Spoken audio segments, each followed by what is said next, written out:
Karne ng baka ito tapos hiniwa ko lang na against the grain. Maninipis lang yung pagkakahiwa tapos tinimplahan ko lang ng oyster sauce. Sa recipe natin na ito, palagay ko magugustuhan mo rin. Mas maganda kung tapusin mo yung video para sa bandang huli makita mo yung kalalabasan. Naglagay pa nga pala ako dyan ng paminta, cornstarch at saka ng mantika. Tapos hinalo-halo ko lang. Hindi na ako gumamit dito ng baking soda. Medyo mapakla kasi yung lasa niya. Ngayon naman maglalagay lang ako ng tubig dito sa bowl tapos lalagyan ko lang ng soy sauce. Lalagyan ko rin ito ng asukal, mga 1.5 kutsara.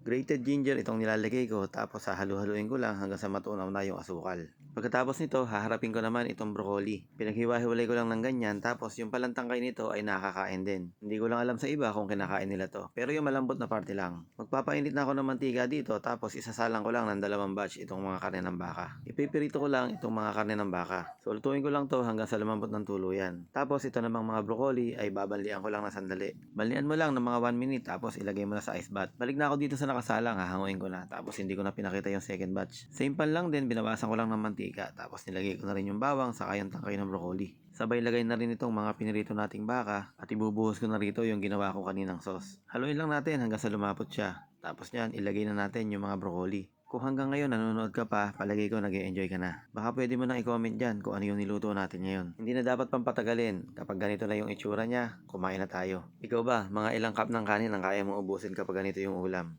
O di ba, kaaya-aya yung niluto natin. Para sa unang subo, para sa inyong lahat po ito. Maraming salamat po sa lahat ng sumuporta at nanood ng video na to. Kaya kung gusto mo pa ng ganitong mga video, mag-follow ka na. Like, comment, and share na rin. So yun lang, salamat sa inyo. God bless po sa inyong lahat.